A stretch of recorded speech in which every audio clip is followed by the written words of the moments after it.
চলুন একটা গল্প বলি। গল্পটা হলো আমার ছোটোবেলাকার।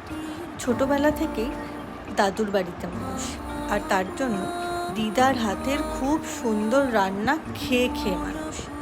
প্রথম প্রথম রান্না করতে পারতাম না, কিন্তু এখন দিদার রান্না দেখে দেখেই খুব ভালো একটা রাঁধুনি হয়ে উঠেছি। তাও দিদার জন্য থ্যাংক ইউ মা, এত সুন্দর করে আমাকে শেখানোর জন্য। আর তোমার রান্নাগুলোই আজ করে আমি পুরো হিট। আমার বাঙালি রান্নাই পছন্দ, তাই বাড়িতে বিয়ে করে আসার পর থেকে সবাইকে দুবেলা ভাতই খাওয়াই, কারণ রুটি তো করতে পারি না। আর রুটি করার কোনো উপকরণও আমি ঠিকমতো জানি না। এখন থেকেই দুটো টাইমেই আমার সুন্দর সুন্দর রান্না আমি আপনাদেরকে দেখাবো, ছোট ছোট গল্পর সঙ্গে। তাহলে সাবস্ক্রাইব টু মাই চ্যানেল।